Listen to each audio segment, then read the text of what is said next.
Drama serial Bismil तलाक के paper जैसे ही मासूमा के पास पहुंचते हैं तो प्रेग्नेंट की खबर इस बार तुकीर को भी वकील साहिब बता ही देते हैं। उधर रिहाम जिसने इस बार फैसला कर लिया है कि वो तुकीर को कभी भी माफ नहीं करेगी और उससे अपने बेटे का बदला लेकर ही रहेगी। मासूमा इस बार जुबी की माँ के ऊपर चिल्ला ही पड़ी जब वो घर में उसके लिए आती है। यहाँ पर रिहाम कभी भी मासूमा का बच्चा छोड़ने वाली नहीं है। आने वाली किसकी मुकम्मल कहानी में आप सभी दोस्त देखेंगे। रिहाम जो यहाँ पर अकेली बहुत ज्यादा गुस्से में होती है, परेशान होती है। अपने बेटे मूसा के चले जाने के बाद उसका दिल तो टूट कर रह चुका हुआ है कि तुकीर ने उसके साथ आखिर कर क्या दिया है, कभी सोचा भी नहीं था। वैसे टीटी को भी इस बात का दुख तो है ही कि उसका मूसा बेटा इस दुनिया में नहीं है। एक छोटी सी गलती की वजह से आज उसे इतना बड़ा खमियाजा भुगतना पड़ रहा है। इसी वजह से तो उसने फैसला किया है कि वो मासूमा को तलाक दे देगा।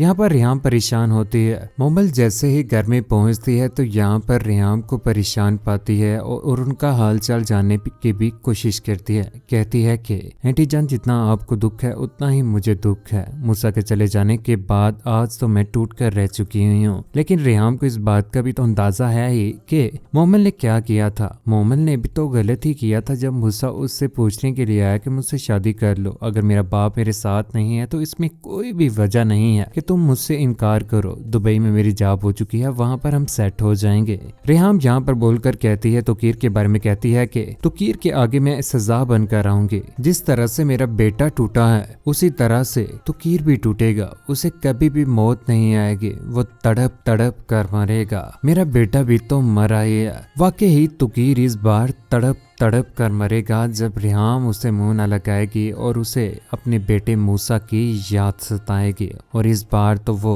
मासूमा को भी छोड़ना चाहता है, लेकिन मासूमा को इतनी जल्दी वो छोड़ नहीं पाएगा क्योंकि अब वो प्रेग्नेंट हो चुकी है। इस हालत में तलाक तो हो ही नहीं सकती। उधर डॉक्टर साहिब ने जब ये बताया कि मासूमा अमीद से है, उसकी माँ खुश हो जाती है। और यहाँ पर जुबी जिसे इस बात का जब पता चलता है तो वो भी खुशी होता है। यहाँ पर उसे बड़े ही ध्यानी के साथ लेकर आया जा रहा होता है। हाथ पकड़े हुए यहाँ पर उसकी माँ स्लोली स्लोली उसे लेकर जा रही है। यहाँ पर मासूमा तो इस बार शहजादी बन ही गई क्योंकि उसके पेट में इस बार तुकीर का बच्चा है। यहाँ पर गाड़ी में उसे लेकर जाया होगा। यहाँ पर उसकी माँ कहती है कि अल्लाह का शुक्र अदा करो, यहाँ पर मासूमा बड़े साहिब का कोई लिया दिया काम आ गया है। बेटे को छीन लिया, यहाँ पर दूसरी औलाद की खुशी दे दी। यही बात सुनने के बाद यहाँ पर जुबी टूट कर रह जाता है कि उसने तो सोचा था कि मासूमा उसकी जिंदगी में आ जाएगी, लेकिन इस बार तो उसके सारे के सारे प्लान चौपट हो ही गए। वो टूट कर रह जाता है। यहाँ पर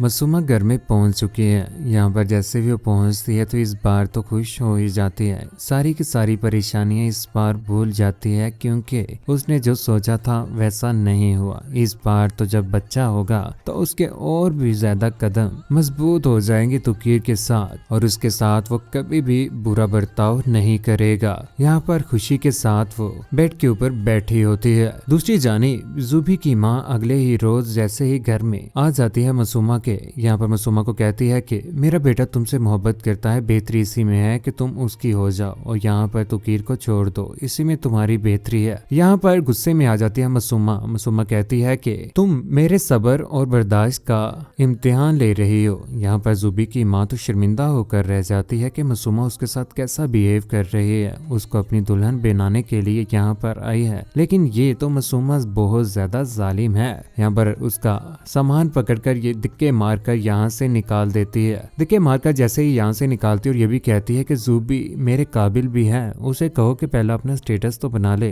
ना पैसा, ना गाड़ी, ना घर, ना बंगला, ना ही कुछ उसके पास है। निकम्मा कहीं का। तुम्हारे बेटे के सामने शादी करूंगी, दफा हो जाओ यहाँ से, मेरी नजरों से दूर हो जाओ। यहाँ पर आंखों में आंसू दबोचकर जुबी की माँ जैसे ही घर में पहुंचती है तो यहाँ पर बोल पड़ती है अपने बेटे के आगे। कहती है कि वो तुम्हें अपना एक मामूली सा नौकर समझती है। वो अपने अरबपति शोहर को घोल कर पी गई, तो क्या चीज है उसके आगे। जुबी बेटा उसके पीछे पागल मत हो, ऐसा मत करो। उसने मुझे इतना बेइज्जत करके बेचा है, तुम क्या समझते हो, तुम उसकी इज्जत करते हो, तुम उसके काम आते हो तो वो तुम्हारी इज्जत करती है, वो तुम्हें मुलाजिम समझती है। यहाँ पर जुबी का तो दिल ही टूट जाता है। जुबी इस बार बदला लेकर रहेगा मासूमा से। मासूमा ने उसकी मासूमियत और उसकी माँ के साथ भी गलत किया है। यहाँ पर मासूमा तो अपने दुश्मन बना रही है। बहुत जल्द मासूमा अल्लाह को प्यारी होने वाली है। ये बच्चा भी इस दुनिया में ना आ पाएगा। ये मासूमा का ये क्या बात हुई, आए रोज नई से नई आशिक बनाना और अमीर को प्रायोरिटी देना, अमीर को इज्जत देना सिर्फ और सिर्फ अपने मफाद के लिए। यहाँ पर जुबी तो उसके पीछे जलील और रुसवा तो हुआ ही है ना।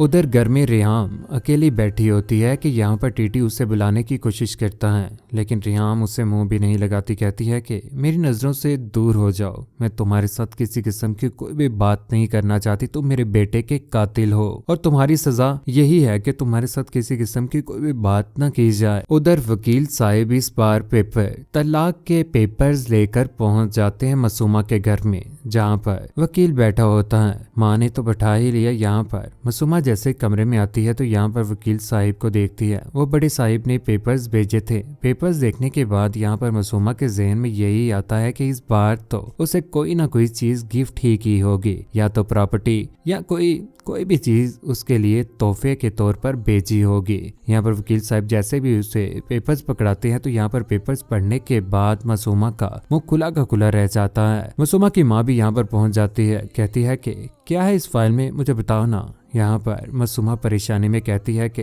वो तलाक के पेपर्स ततलाते हुए यहाँ पर बोल ही पड़ती है। तलाक के पेपर्स तो यहाँ पर मासूमा को मिल चुके हुए हैं, लेकिन यहाँ पर वकील साहिब को ये बात बतलाकर भेज ही देते हैं यहाँ से कि मासूमा तो इस बार प्रेग्नेंट हो चुकी है। ये उसकी रिपोर्ट है और रिपोर्ट जाकर ना टीटी साहिब को पकड़ा दीजिएगा। बड़े साहिब को ये रिपोर्ट जब मिलेगी ना उनका दिल खुश हो जाएगा और ये तलाक के नोटिस वो दोबारा से वापस ले लेंगे। लेकिन मासूमा से तो ये बात बर्दाश्त ना होगी कि यहाँ पर टीटी ने उसे तलाक देने का फैसला कर लिया बिन सोचे, ना ही उससे पूछा, ना ही कुछ, ना ही कोई ऐसी बात हुई। उसने कौन सा उसके बेटे को कत्ल किया था? उसके बेटे ने भी तो खुद ही खुदकशी की थी ना, शादी ना होने की वजह से और अपने बाप के उस दुख की वजह से। इतना बड़ा कदम उठाना वैसे मूसा को भी नहीं चाहिए था। यहाँ पर टेबल पर बैठे हुए ऑफिस में जैसे ही अल्ट्रासाउंड की रिपोर्ट यहाँ पर टीटी देखता है तो हैरान रह जाता है। सोचता है कि मासूमा माँ बनने वाली है। ये सब कुछ देखने के बाद वो हक्का बक्का रह जाता है कि इस बार वो करे तो करे क्या। ना तो तलाक हुई ना ही कुछ। ये सारी की सारी बातें जब रियाम को भी पता चलेंगी तो वो भी हैरान होगी कि इस बार तो मासूमा की इज्जत बढ़ जाएगी, लेकिन ऐसा नहीं होगा। मासूमा की इज्जत कभी भी बढ़ने वाली नहीं है। इंसान का लालच उसके सामने आ ही जाता है। मासूमा सिर्फ और सिर्फ पैसे की वजह से कर रही थी। उसकी ये सब कुछ हकीकत जब आएगी ना दोबारा से टीटी के सामने तो वो उसे कभी भी अपनी जिंदगी में शामिल नहीं करेगा। यहाँ तक कि तलाक देने के बाद उस बेबी को लेकर उसे छोड़ ही देगा और उस बच्चे को रेहाम के पास ही रखेगा और रेहाम को कहेगा कि इस बच्चे का ख्याल रखो क्योंकि वो भी बेटा ही होगा। कौन कौन चाहता है वाकई टीटी को ऐसे ही करना चाहिए। बच्चा होने के बाद यहाँ पर तलाक के पेपर उसे भेज देने चाहिए, मासूमा को छोड़ देना चाहिए और उससे ये बच्चा छीनकर रेहाम को दे देना चाहिए क्योंकि रेहाम की गोद तो खाली है। सिर्फ एक ही अकलौता वारिस था, वो भी उस दुनिया से जा चुका हुआ है। टीटी बार बार इस बार रेहाम को मनाने की कोशिश करेगा लेकिन उसकी तरफ से कोई भी रिस्पॉन्स नहीं आएगा। कौन कौन चाहता है कि मासूमा के साथ बुरा होना चाहिए, यहाँ तक कि जुबी को ही उसे कत्ल कर देना चाहिए। क्या रेहाम को टीटी को माफ कर देना चाहिए या नहीं? अपनी कीमती राय का इज़हार नीचे कमेंट सेक्शन में जरूर कीजिएगा। चैनल को सब्सक्राइब करने के बाद बेल का बटन जरूर दबाएगा। अपने ख्याल रखिएगा, दुआ में याद रखिएगा। अल्लाह हाफिज।